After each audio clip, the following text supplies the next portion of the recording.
Hello friends, welcome back to the JavaScript tutorial. और आज हम बात करेंगे कॉलबैक फंक्शन के बारे में। कॉलबैक फंक्शन को हम एज अ पैरामीटर पास कर सकते हैं किसी और फंक्शन के अंदर। तो चलिए डायरेक्टली एग्जांपल के साथ ही देख लेते हैं। हम एक फाइल बना लेते हैं जिसका नाम होगा 14 अंडरस्कोर कॉलबैक डॉट जेएस। अब यहाँ पे हम एक सिंपल सा फंक्शन बना लेते हैं, फंक्शन, और इस फंक्शन को नाम दे देते हैं एडिशन। और इस एडिशन फंक्शन को हमें दो वेरिएबल्स मिलेंगे, एक्स और वाई के अंदर ले लेते हैं। और यहाँ पे उन दो वेरिएबल्स की हम एडिशन करके प्रिंट कर लेते हैं। तो हम लिख देंगे कंसोल डॉट लॉग और डायरेक्टली हम यहाँ पे लिख देते हैं x प्लस वाई।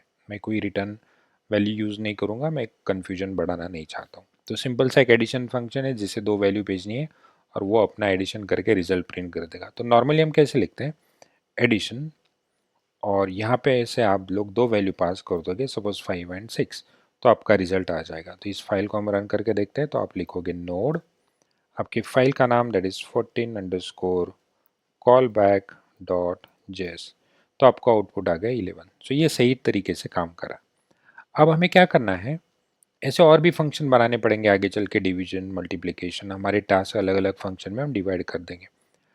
तो यहाँ पे हम क्या कर लेते हैं, एडिशन को तो दो नंबर मिलेंगे, वो एडिशन कर देगा, लेकिन डिस्प्ले वाला काम हम किसी और फंक्शन को देते हैं। तो यहाँ पे मैंने लिख दिया फंक्शन डिस्प्ले। और इस फंक्शन का काम क्या होगा, इसे जो भी रिजल्ट मिलेगा, इस फंक्शन को जो भी रिजल्ट मिलेगा उस रिजल्ट को मुझे प्रिंट करके देगा। तो हमें लिखेंगे कंसोल डॉट लॉग रिजल्ट। ठीक है।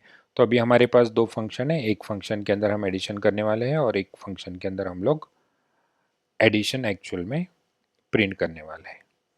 तो चलिए इसे कॉल करने के लिए हमें पहले तो दो नंबर्स भेजनी पड़ेंगे, और जैसे ही नंबर एडिशन के अंदर आ जाएंगे तो यहाँ पे हम लिख देते हैं let result is equals to x plus Y.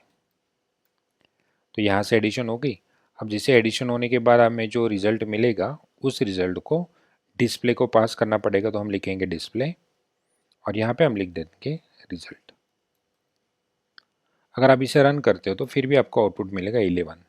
Sequence कैसे हो रहा है, आपने लाइन नंबर 10 पे कॉल किया एडिशन को, एडिशन के पास दो नंबर्स आए 5 6, उनके एडिशन होके रिजल्ट में स्टोर हो गई।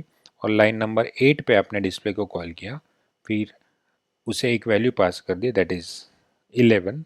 आपकी 11 वैल्यू रिजल्ट नाम के वेरिएबल में आई और लाइन नंबर 3 पे वो फाइनल रिजल्ट आपका प्रिंट हुआ। अब यहाँ पे हो क्या रहा है, आपको इस डिस्प्ले फंक्शन को ऐसे भी कॉल करना था, जब भी आपको रिजल्ट प्रिंट करना था तो आपको कंपलसरीली इस डिस्प्ले फंक्शन को कॉल करना पड़ने ही वाला था, क्योंकि डिस्प्ले का काम उसे दिया गया था, राइट।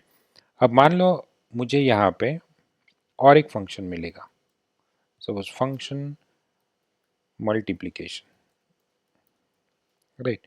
अब मल्टीप्लिकेशन के अंदर भी तो हमें सेम काम मिलेगा, तो हम सेम कॉपी पेस्ट कर लेते हैं और यहाँ पे प्लस की जगह पे लिख देंगे मल्टीप्लिकेशन। अगर हम इसे रन कर लेते हैं और चेक कर लेते हैं तो हमें 11 मिलेगा एडिशन के लिए। अगर मैं मल्टीप्लिकेशन को कॉल कर दूँ और उसे भी दो नंबर्स दे दूँ जैसे कि 4 एंड 7, तो मुझे आउटपुट मिलेगा, सॉरी यहाँ पे कुछ गलत हो रहा है, ओके। तो यहाँ पे हमने वैल्यू रिसीव नहीं कर दी, तो यहाँ पे लिखना पड़ेगा एक्स एंड वाई और हम चेक कर लेते हैं। तो हमें आउटपुट मिलेगा एडिशन के लिए आपका रिजल्ट कैलकुलेट हुआ, आपने डिस्प्ले को दिया और डिस्प्ले की वैल्यू प्रिंट हो गई। ठीक है। अब ये हुआ हमारा नॉर्मल फंक्शन कंट्रोल। अगर मैं मल्टीप्लिकेशन को पहले कॉल कर लेता हूँ तो आपका मल्टीप्लिकेशन पहले प्रिंट हो जाएगा। चेक कर लेते हैं।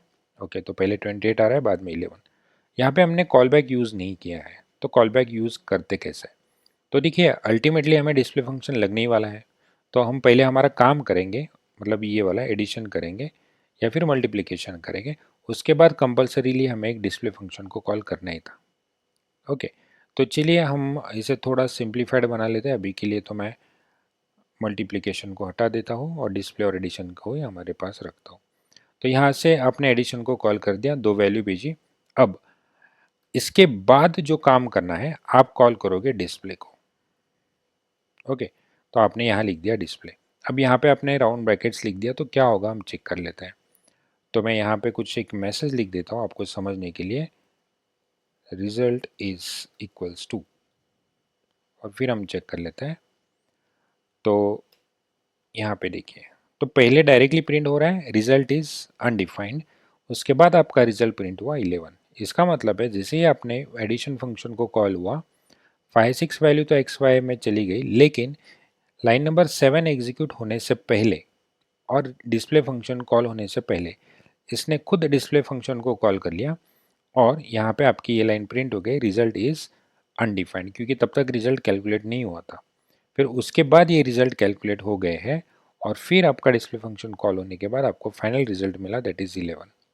ओके, तो इसीलिए जब भी हम कोई फंक्शन को कॉल करते हैं, पास करते हैं एज एन आर्गूमेंट, तो हम उसे ब्रैकेट्स नहीं देते हैं। तो यहाँ पे हम लिखेंगे सिंपली डिस्प्ले। अब इसका क्या मीनिंग होगा देखिए, तो एडिशन 5 6 एंड डिस्प्ले, तो एडिशन फंक्शन कॉल हुआ, यहाँ पे एक्स एंड वाई में 5 6 आ गए, लेकिन ये जो डिस्प्ले फंक्शन आपने पास किया था इसे हम बोलेंगे कॉल बैक। मैं कॉल बैक नाम का ही वेरिएबल बना लेता हूँ और अब इस कॉल बैक नाम के फंक्शन में ये वाला फंक्शन आ गया है, अब उसे मुझे कॉल करना था यहाँ पे, तो मैं लिख दूंगा कॉल बैक। तो देखिए ये बहुत ही सिंपल है, हमें पता था एडिशन में मैंने 5 6 वैल्यू भेज दी, अब उस वैल्यू के बाद मुझे डिस्प्ले फंक्शन को कॉल करना था, तो ये सीक्वेंस हमने पहले से डिसाइड करके रखा है। अब जिस फंक्शन को कॉल किया वहाँ पे जो हमने फंक्शन पास किया था वो कॉल बैक नाम के वेरिएबल में लेके रखा है, और जिससे मेरा काम खत्म हो जाएगा, मैं अगर लिख दूँ कॉल बैक तो ये ऑटोमेटिकली उसी फंक्शन को कॉल करेगा जिस फंक्शन को आपने यहाँ से पास किया था। और उस फंक्शन की रिक्वायरमेंट क्या थी, एक वैल्यू रिसीव होना, और यहाँ पे आपका रिजल्ट रिसीव होके आपको फाइनल वैल्यू प्रिंट हो जाएगी, दैट इज 11। ओके, तो हमें यहाँ पे कुछ एरर मिल रही है, तो मैं एरर को पढ़ लेते हैं। Call back is not defined, शायद हमने स्पेलिंग मिस्टेक कर दी, यस। तो यहाँ पे कैपिटल बी है और यहाँ पे भी हमें कैपिटल बी लिखना पड़ेगा। अब चेक कर लेते हैं, अब देख सकते हो हमारा जो रिजल्ट मिला है 11। अब सेम अगर हमें मल्टीप्लिकेशन या डिवीजन करना था तो हम इसी फंक्शन को कॉपी कर लेते हैं, यहाँ पे लिख देते थे मल्टीप्लिकेशन और इसी फंक्शन को वापस यहाँ से कॉल करने के लिए कॉल बैक आपने कॉल बैक किया ही है, तो ऑटोमेटिकली आपका मल्टीप्लिकेशन भी कॉल हो जाता, लेकिन आपको उसके पहले यहाँ से मल्टीप्लिकेशन को 2 वैल्यू देनी होती है और फंक्शन को कॉल करना होता है डिस्प्ले एज अ आर्गूमेंट, और आपका आउटपुट आ जाएगा 11 एंड 12। यहाँ पे 12 क्यों आया है, क्योंकि आपने मल्टीप्लिकेशन के अंदर प्लस लिखा, तो मैं इसे मल्टीप्लाई कर देता हूँ। अब चेक कर लेते हैं, हमें आउटपुट मिला 11 एंड 30 पर।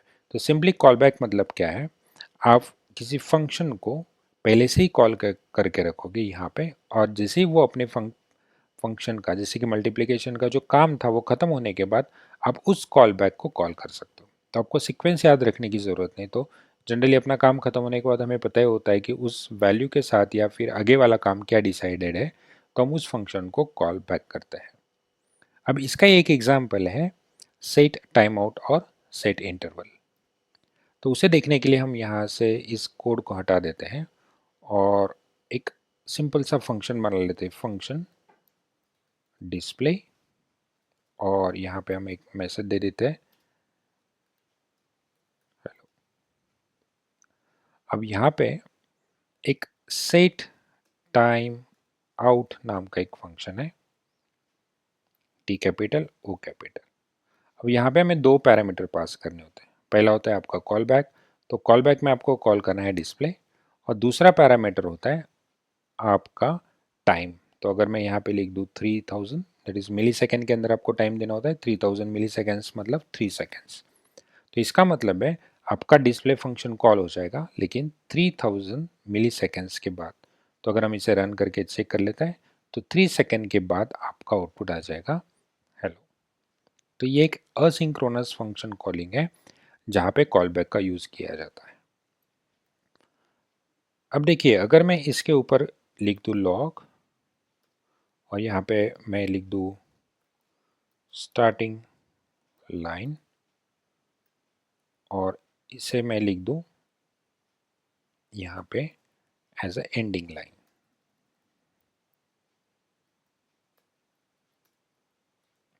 अगर हम इसे रन करके देखते हैं तो हमारा जो आउटपुट आएगा कुछ इस तरीके से आएगा, स्टार्टिंग लाइन, एंडिंग लाइन और 3 सेकेंड के बाद फिर हेलो प्रिंट हुआ। मतलब ये जो सीक्वेंस था पहले स्टार्टिंग लाइन, फिर एज पर दी सीक्वेंस डिस्प्ले कॉल होना चाहिए था लेकिन डिस्प्ले कॉल नहीं हुआ। 3000 मतलब 3 सेकेंड के लिए वो उसने उस टास्क को शेड्यूल कर दिया और लाइन नंबर 9 को एग्जीक्यूट कर लिया तब तक। तो यहाँ पे अपने दोनों मैसेज प्रिंट हो गए और 3 सेकेंड के बाद आपको डिस्प्ले को उसने अपना काम कॉल करके करवाया। तो ये हुआ सेट टाइम आउट, जो कि है एक असिंक्रोनस फंक्शन और ये कॉल बैक से ही कॉल हो रहा है क्योंकि हम डिस्प्ले फंक्शन को एज ए आर्गूमेंट पास कर रहे हैं सेट टाइम आउट को। अब यहाँ पे और एक फंक्शन आता है सेट इंटरवल। तो अगर मैं यहाँ पे सेट इंटरवल लिख दूँ तो सेट इंटरवल का काम है बार बार कॉल करना, मतलब हर 3 सेकेंड के बाद ये हेलो को कॉल करेगा, डिस्प्ले को कॉल करे। तो चलिए चेक कर लेते हैं। तो ये 3 सेकेंड से थोड़ा कम टाइम कर लेते हैं, 1 सेकेंड का टाइम कर लेते हैं और चेक करते हैं। तो देखिए हेलो हेलो हेलो, हर 1 सेकेंड के बाद ये कॉल होता ही रहेगा, ये कभी रुकेगा ही नहीं। तो जब भी हमें कोई डेटा किसी एपीआईज के थ्रू चाहिए, वहाँ पे डेटा जिसे अपडेट हो रहा है या नहीं हो रहा है हमें चेक करना है और हर 1 सेकेंड के बाद उसे रिक्वेस्ट भेजनी है और वो अपना डेटा रिफ्रेश रीलोड करके फेच करेगा और फेच करने का लॉजिक यहाँ पे आपका डिस्प्ले फंक्शन के अंदर रहेगा। तो ये था आपका call back function, set time out and set interval. Will see you in the next video.